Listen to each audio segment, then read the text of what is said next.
5G will upgrade the human experience at home and across industries as we connect virtually everything. By 2020, analysts estimate that there will be more than 20 billion installed IoT devices around the world, generating massive amounts of data. With access to this kind of information, industries of all kinds will be able to reach new levels of efficiency as they add products, services, and capabilities.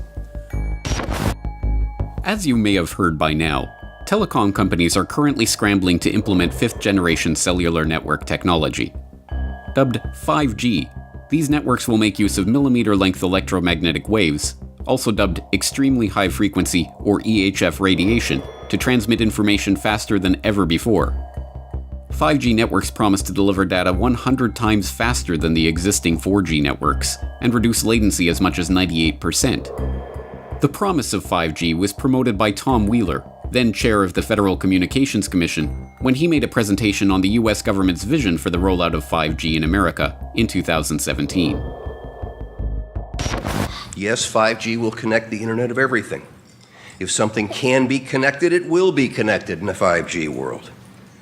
But with the predictions of hundreds of billions of microchips connected in products from pill bottles to plant waterers, you can be sure of only one thing. The biggest Internet of Things application has yet to be imagined. Here's the key. The interconnected world that we live in today is the result of decisions made a decade ago. The interconnected world of the future will be the result of decisions we must make today. And that is why 5G is a national priority. But after the initial surge of hype that surrounds any new technology, the dark reality of this new 5G-connected Internet of Things is starting to come to light. The most immediately apparent aspect of this dark reality is the danger to human health that the 5G network's ubiquitous and powerful transmitters present. As an increasing body of research shows, the harmful effects of electromagnetic radiation present in current mobile technologies will be amplified by orders of magnitude in the much more powerful and much denser, extremely high-frequency radiation network that 5G relies on.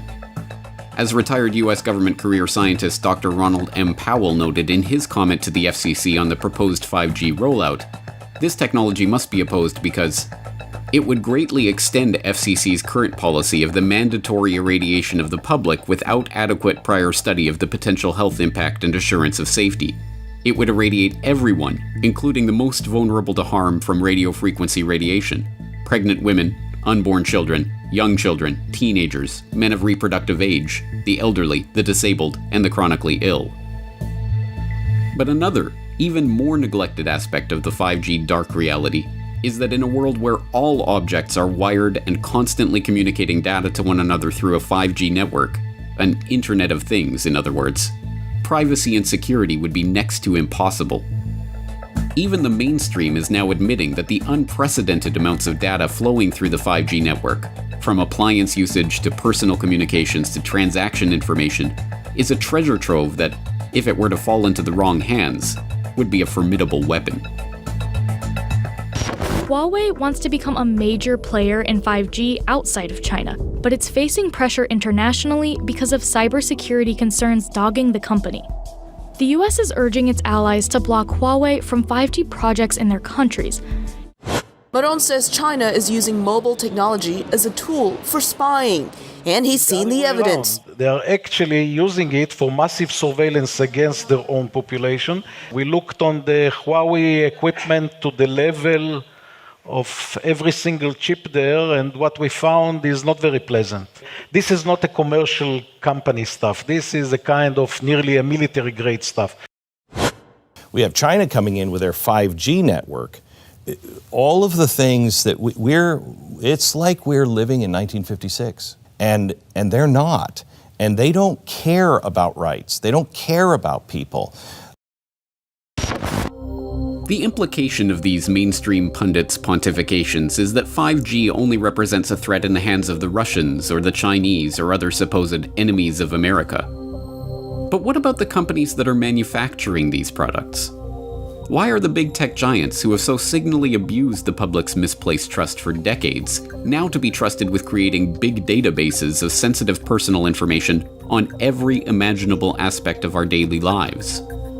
And why is the government of the US and its allies around the globe, governments that have been caught time and again illegally spying on their own populations and violently suppressing dissent, suddenly to be trusted as stewards of such a system?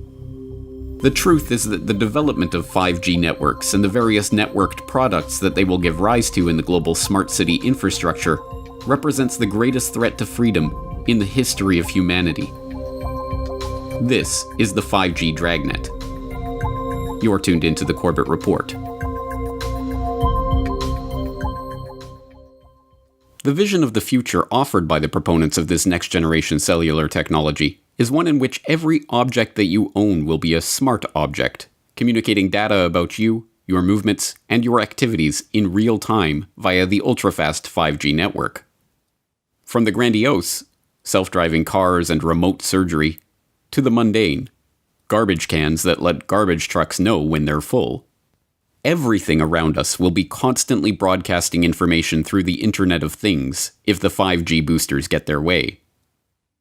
But beyond the glossy sci-fi fantasy presented in the slick advertisements for this smart world of the future is a creepy and unsettling glimpse into a technological dystopia. One in which social experiences are shared by strapping VR goggles to your face, and interaction with humans is reduced as much as possible in favor of interaction with machines, gadgets, and personal assistants that are there to cater to your every whim, for a price. And, as some are only now starting to realize, the price that one pays for this world of robotic comfort and convenience is control.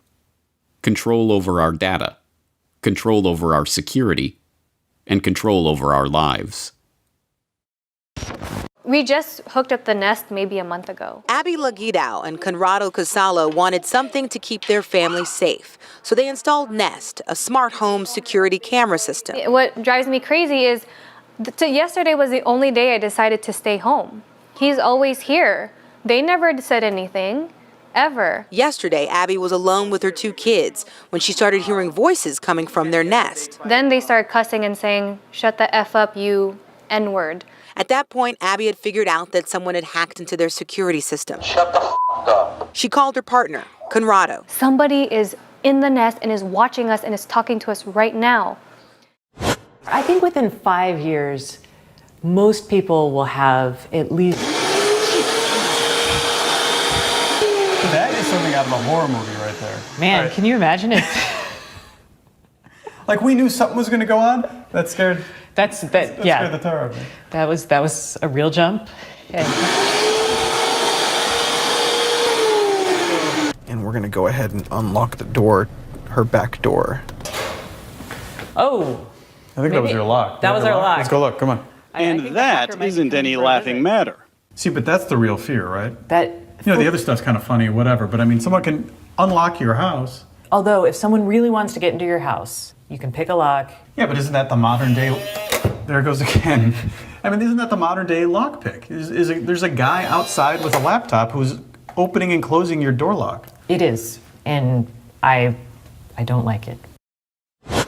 After their stunt on the highway, Chris and Charlie still wanted to show me a couple of other tricks. Below a certain speed, they can control the Jeep's steering as long as it's in reverse, pop its locks, mess with the speedometer, and, of course, disable the brakes. Okay, hold on tight. Hold on. Oh, he's not getting out of that. I don't think so. We're going to be doing some pushing. It isn't hard to see why these smart technologies, and the 5G network that enables them, are a security concern. And, in that context, it isn't hard to see why Chinese companies like Huawei and ZTE are now being targeted as potential national security threats and barred from developing 5G network infrastructure in country after country. After all, with access to that much data and information, let alone the ability to communicate with, hack into, or disable everything from our smart TV to our smart door locks to our smart car, a potential adversary with control of the 5G network would have nearly limitless power to surveil and control a target population. But given that these powers, the ability to access our most intimate data and to take control of our homes and personal appliances, are not bugs, but features of the 5G connected Internet of Things, the question is, why is there such a headlong rush to connect this network? Is demand for smart dishwashers and smart toothbrushes and smart baby monitors really so overwhelming that it requires us to put the security of our homes, our possessions, and our families at risk? What is really driving this frenzy for a world where every new object we buy presents another potential vulnerability, another device that can be hacked into to steal our information, to track our location, to record our conversations, and to disable our appliances? One answer to this question lies in the fact that intelligence agencies, whether Chinese or Russian, CIA or MI6, Mossad or CSIS, will make use of the vast amounts of data flowing through these networks to spy on the public. In fact, the members of the so-called intelligence community did not even hide this fact. They openly gloat about it. In 2012, then CIA Director David Petraeus admitted at a summit hosted by In-Q-Tel, the CIA's venture capital firm, that the CIA was not just able to, but actually eager to use these smart devices as a tool for spying. Transformational is an overused word, but I do believe it properly applies to these technologies, Petraeus was quoted as saying, particularly to their effect on clandestine tradecraft. Items of interest will be located, identified, monitored, and remotely controlled through technologies such as radio frequency identification, sensor networks, tiny embedded servers, and energy harvesters, all connected to the next generation internet using abundant, low-cost, and high-power computing. Lest there be any doubt about the intelligence community's intentions to use these devices to spy on the population, then Director of National Intelligence James Clapper confirmed this approach in a report to the Senate Select Committee on Intelligence in 2016. Smart devices incorporated into the electric grid, vehicles, including autonomous vehicles, and household appliances are improving efficiency, energy conservation, and convenience. However, security industry analysts have demonstrated that many of these new systems can threaten data privacy, data integrity, or continuity of services. In the future, intelligence services might use the IoT for identification, surveillance, monitoring, location tracking, and targeting for recruitment, or to gain access to networks or user credentials. Whistleblowers from within the intelligence establishment, whistleblowers like Russ Tice and Bill Binney, who are actively shunned by the same mainstream media that breathlessly reported on Edward Snowden, have already laid out in exhaustive detail how the NSA is collecting all data flowing through the internet as we know it. Every phone call, every email, every web search, every file stored to the cloud, everything that passes from one computer or phone to another is being stored, cataloged, databased, and data mined to construct detailed profiles of ordinary citizens. But now that the 5G network is promising to deliver us not an internet of phones and computers, but an internet of things, from cars and watches to fridges and hats to milk jugs and floor tiles. When every manufactured object is broadcasting information about you and your activities to the world at large by default, and when it is discovered that opting out of this surveillance grid is not an option, the true nature of the 5G panopticon will finally begin to dawn on the public.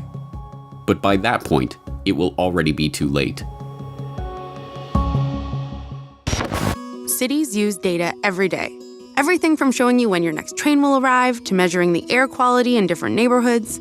Typically, all this information is spread out across a ton of different agencies and companies in a bunch of different file formats and spreadsheets. But at Keysight, we have the chance to start from scratch and build a single, unified digital platform that's transparent, open, and accessible for everyone working to make our cities better.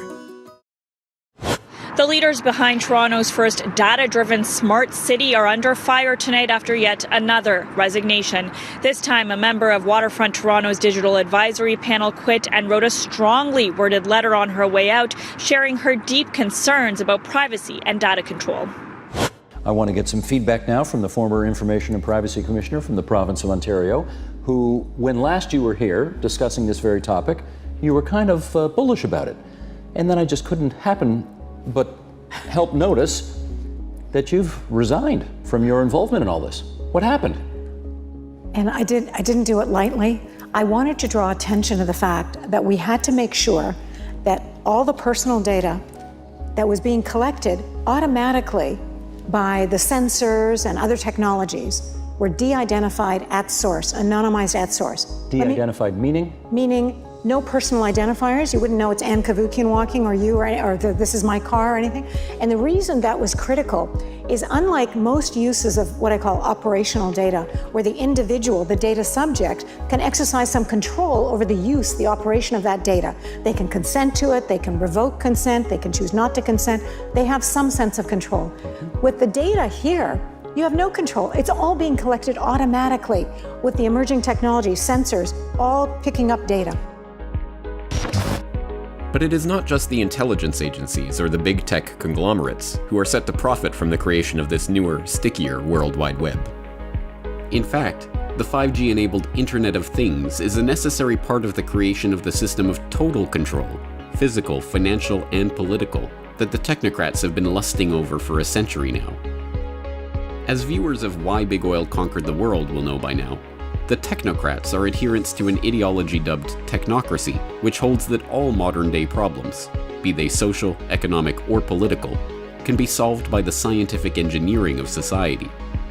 In the technocrats' vision, teams of engineers, scientists, economists, and other specialists, if given access to enough data about the world around them, could scientifically balance production and consumption such that inflation, recession, geopolitical conflict, and other sources of strife will be eliminated forever. As the co-founder of Technocracy Inc., M. King Hubbert laid out in the group's founding document, the Technocracy Study Course, the amount of data needed to bring this techno-utopian vision to reality is truly mind-boggling. In the Technocracy Study Course, Hubbert, like a good technocrat, laid out the exact conditions that would need to be met for this vision to come to pass.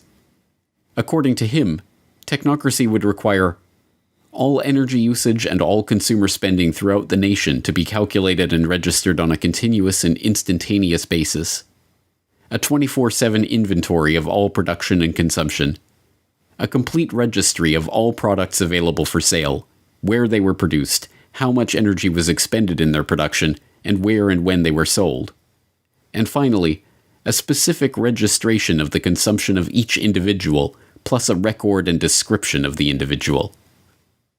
Hubbard's vision was not just that of a totalitarian society in which every detail of every interaction was recorded and reported to a central authority, but, for the 1930s, the concept of continuously and instantaneously updated registries of every good in the economy was not just audacious, but borderline insane. As unimaginable as a real-time database keeping track of every transaction and every manufactured product in the economy was in the 1930s, that is exactly the world we are looking at as smart meters collect information on smart appliances connected to other smart objects through the Internet of Things. And, crucially, the sheer amount of data being generated in this smart grid and the constant real-time communication required to keep the system functioning would be impossible without the 5G network.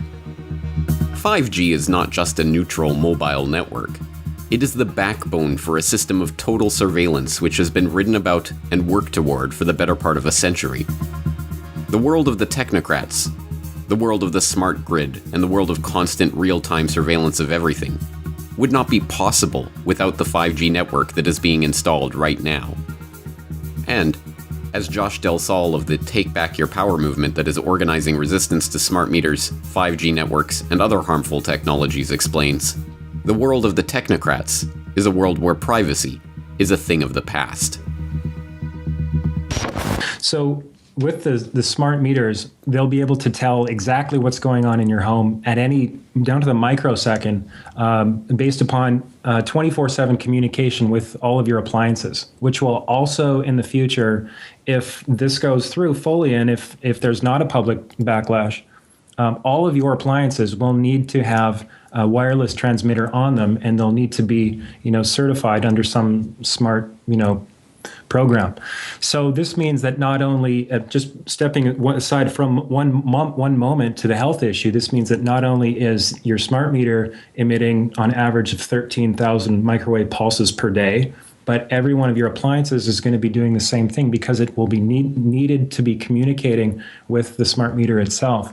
So that is a serious concern. We'll get into that a little bit later. But as far as the privacy issue, just diving right in. March of this year, Wired magazine, the current CIA director, David Petraeus, was quoted as saying, "We're going to use smart appliances to spy on you." And it's almost like, and he was later down in the article, and it's very just putting it out there. It's kind of like, it's getting to a point now, James, and I'm sure you're seeing this, is like, it's just getting more and more in your face. And it's kind of like this collective force of the controllers, and they're kind of saying, this is what we're going to do, and what are you going to do about it? It should be clear by this point that the vision of the technocrats is in fact a nightmare for free humanity. It must be resisted every step of the way, and the battle over the 5G network rollout will be the front lines of this battle in the next few years. Thankfully, resistance is forming as the public is increasingly becoming aware of the health risks of 5G. Over 180 scientists and doctors from 36 countries have submitted a formal appeal to the European Union, warning of the potential serious health risks of 5G. City officials in Portland, Oregon are suing the federal government to stop 5G transmitters from being installed on city property, with councilors considering asking the federal government to study the health impacts of 5G on humans and make that information publicly available. This past March, Florence City Council invoked the precautionary principle when passing a motion that halts permission for 5G installation until a proper demonstration of the technology's safety. The Russian Defense Ministry has refused to transfer frequencies for 5G operation, effectively delaying 5G rollout in the country for years. Plans to deploy a 5G network in Brussels were halted earlier this year because, according to Environment Minister Céline Frémont, the people of Brussels are not guinea pigs whose health I can sell at a profit. It is heartening to see that the health effects of the extremely high-frequency radiation emitted by 5G transmitters is finally starting to break through to the public consciousness. But if we concentrate solely on the health effects of 5G, we risk falling into a trap. If the only danger of 5G was the danger to our health, then, if the safety of the technology could be demonstrated to the public, or an equivalent less harmful technology could be deployed, then there would be no more reason to resist. To concentrate solely on the health effects of 5G is to miss the broader picture of total surveillance in the technocratic dystopia that this technology enables. In this picture, the 5G network is a platform for a system in which every action, every transaction, every interaction that we have in our daily life is monitored, databased, and analyzed in real time. The 5G dragnet is cinching like a noose around our necks. But will the public become informed of the dangers of this technology in time to stop the technocrats' vision from becoming our nightmare? Secure 5G networks will absolutely be a vital link to America's prosperity and national security in the 21st century. 5G will be as much as 100 times faster than the current 4G cellular networks. It will transform the way our citizens work, learn, communicate, and travel. It will make American farms more productive, American manufacturing more competitive, and American healthcare better and more accessible. Basically, it covers almost everything when you get right down to it. Pretty amazing. And just as 4G networks paved the way for smartphones and all of the exciting breakthroughs, they made possible so many things. This will be more secure and resilient. 5G networks will also create astonishing and really thrilling new opportunities for our people, opportunities that we've never even thought we had a possibility of looking at. We cannot allow any other country to outcompete the United States in this powerful industry of the future. We are leading by so much in so many different industries of that type, and we just can't let that happen. The race to 5G is a race America must win, and it's a race, frankly, that our great companies are now involved in. We've given them the incentive they need. It's a race that we will win.